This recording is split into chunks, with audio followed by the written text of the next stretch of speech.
Oui, la team, nous allons écouter la vidéo de Kémy Séba. Mais avant, j'aimerais vous dire que je partage totalement l'avis de Kémy Séba ici. Le combat que nous menons est un combat contre tous les dictateurs africains. Tous ceux qui ont un comportement dictateur africain. Et le premier et pire des dictateurs africains, c'est M. Paul Biya, qui a déjà fait plus de 40 ans au pouvoir au Cameroun. Il y a les Fione Asimbe du Togo qui arrivent en puissance parce que même si lui, il n'a pas encore fait grand au pouvoir, c'est son papa qui était là avant. Il y a les Ali Bongo qui sont aussi au pouvoir, même s'ils ne sont pas depuis 40 ans, c'est leur papa qui était là avant. Et il y a les messieurs Obiangema en Guinée équatoriale qui sont là-bas, qui ont déjà fait aussi des décennies. Il y a Idriss Déby, le petit Déby, qui est là, même si ce n'est pas son papa qui était là. Donc, ils ont fini par croire que dans leur pays, on a voté une loi, un référendum qui a fait de leur pays des royautés. Et donc, ils peuvent faire des décennies, des millénaires au pouvoir. Et surtout, vous ne devez pas vous plaindre. Ou j'ai l'habitude de le dire. Même si vous voulez vous plaindre, vous criez comme vous voulez, mais criez en silence. C'est-à-dire, vous êtes des enfants qu'on frappe, mais on vous interdit par la même occasion de vous plaindre. On vous interdit de pleurer et d'ouvrir vos bouches. Aujourd'hui, il y a donc aussi de nouveaux dictateurs qui arrivent, qui sont les Alassane Draman Ouattara, qui entrent dans la danse. Il y a des Macky Sall qui arrivent. Mais le pire encore avec ces nouveaux, c'est que eux, ils sont prêts à tout. Ils veulent même, c'est-à-dire, ils sont prêts à mettre les pays aux enchères du moment où ils peuvent conserver le pouvoir aussi. Les anciens dictateurs avaient un objectif, c'est qu'à l'époque, il n'y avait pas le téléphone. Il n'y avait pas cette chance que nous avons aujourd'hui de dénoncer. Donc c'était facile pour eux de créer des plans et de pouvoir s'en sortir. Mais les nouveaux d'aujourd'hui ont tellement d'objets qui les empêchent de faire la forfaiture. Et à ce niveau-là, qu'est-ce qu'ils doivent faire? Ils doivent tout vendre pour le faire facilement. Et nous combattons donc toute forme de dictature en Afrique. Il faut comprendre que la jeunesse africaine aujourd'hui a des intelligences et se sent prête à pouvoir aussi gouverner la chose publique. La jeunesse africaine aujourd'hui se sent capable et a même l'envie de prendre les rênes des pays africains. Si aujourd'hui l'Afrique est le continent le plus jeune au monde, pourquoi nous avons les dirigeants les plus vieux? Et le problème même n'est pas la vieillesse quand je parle. Le problème c'est que ces vieux-là font comme s'ils sont amnésiques et qui ne connaissent pas les réalités des Africains d'aujourd'hui. Nous sommes jeunes et nous avons donc une vision qui est totalement, c'est-à-dire opposée à celle de ces vieillards qui nous gouvernent. Et ils sont des dictateurs. La team, avant de continuer, écoutons Kémy Séba. La paix sur vous. On a été coupé, donc on reprend là où on s'était arrêté, en disant à tous nos frères et sœurs de maintenir la mobilisation, de maintenir la contestation, où qu'ils se trouvent en Afrique de la zone franc.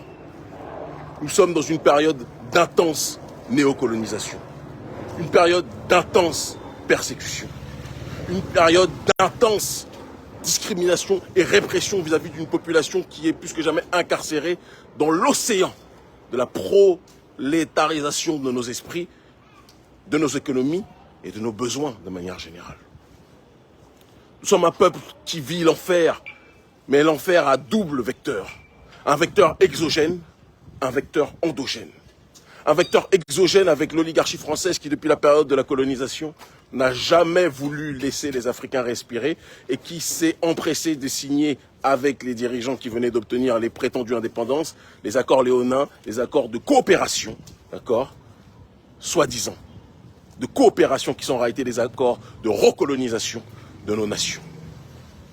Et des facteurs endogènes, ça va pas, avec des dirigeants africains corrompus. Doit-on tous les citer? Si je les cite jusqu'à mes 50 ans, 60 ans, j'y serai encore parce que la plupart de nos dirigeants en Afrique de la zone franc sont des dirigeants corrompus.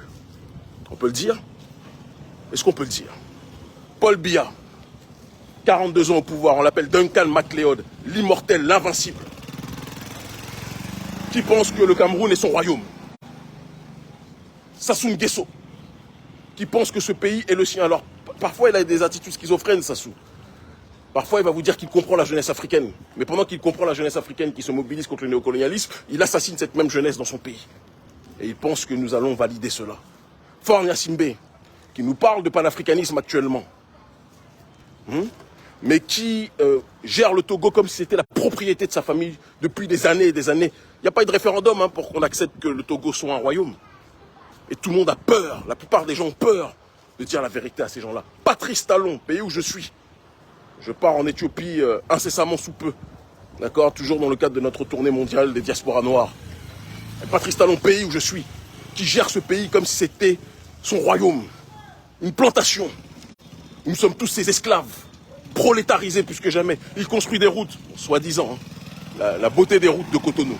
Hein. Je suis à Cotonou, là. La beauté des routes. Alors, c'est les routes dans les quartiers riches. Pour les prolétaires, c'est ça la réalité du Bénin. Patrice Talon, qui asphyxie la population, qui est un casseur social, qui fait en sorte que les pauvres sont devenus plus pauvres sous ses deux mandats. Qui fait en sorte que ceux qui n'avaient rien ont encore moins que ce qu'ils avaient auparavant. Ça aussi, on doit en parler. Si on n'en parle pas, qui est-ce qui va comprendre cette réalité? On va se taire parce qu'on vit sur ce terrain-là. Nous ne faisons pas partie des gens qui se cachent loin pour critiquer. Nous critiquons le régime sur place. Oui. Patrice Talon, dictateur, autocrate politique, qui asphyxie la jeunesse, qui corrompt la jeunesse, et qui fait en sorte que soit vous mangez dans sa main, soit vous mangez dans sa main, soit vous êtes ad vitam aeternam éteint dans ce pays. C'est la mentalité de Patrice Talon. Et on peut continuer avec tous ces dirigeants. Ces dirigeants doivent être combattus politiquement jusqu'au bout. Une contestation citoyenne panafricaniste, une jonction entre les forces patriotes de tous les corps, que ce soit la société civile, que ce soit les corps constitués, tout doit converger vers un processus de réel et de fondamental, bonjour mon frère, en ensemble, de fondamentale souveraineté, sans quoi on ne pourra pas avancer. Mes frères, je vous le demande, je vous en supplie, mes frères et sœurs, restons mobilisés. Ce combat est un combat de longue haleine. On a initié ce processus avec la contestation du franc CFA, qui n'est pas fini. On a obtenu quelques victoires symboliques, mais qui est loin d'être fini. Nous devons plus que jamais continuer le combat. Restons mobilisés. Accentuons la pression de Macky Sall à Patrice Talon, à Alassane Dramane Ouattara, à Mohamed Bazoum, eux tous à Azali. Eux tous doivent tomber. Politiquement, j'entends. Si quelqu'un oppresse son peuple, opprime son peuple, il est du devoir du prolétariat de résister.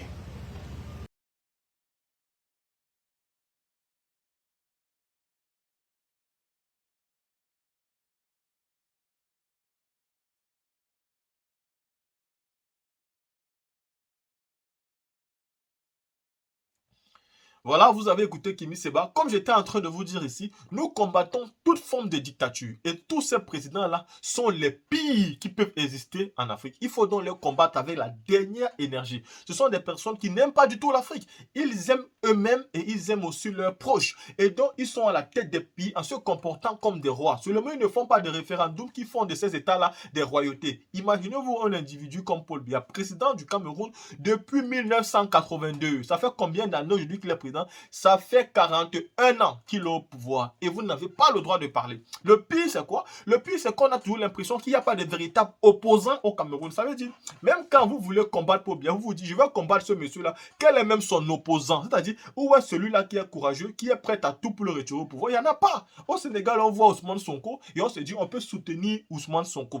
Quand tu vas au Tchad, tu vois Succès Masra, tu dis, il va soutenir Succès Masra. Quand tu arrives au Cameroun, tu vois des opposants qui n'ont pas d'envergure, qui ne sont pas forts. Et tu te dis, mais comment on va pouvoir mener un combat s'il n'y a pas une opposition qui est déterminée à prendre le pouvoir dans ce pays? Et donc, on se retrouve bloqué parce qu'on ne veut pas parler dans le vent. S'il n'y a pas une opposition forte, capable de s'opposer à ce gouvernement-là, même avec les risques et périls. Aujourd'hui, en Côte d'Ivoire, vous avez le président Laurent Gbagbo qui n'a même pas besoin d'ouvrir sa bouche parce qu'on connaît son combat. Son aura est déjà capable de tout faire. Et donc, vous pouvez comprendre aujourd'hui pourquoi nous parlons plus de certains pays. Parce qu'il y a des oppositions qui nous laissent croire qu'il y a un avenir meilleur là-bas. Au Cameroun aujourd'hui, j'estime qu'il n'y a pas une véritable opposition.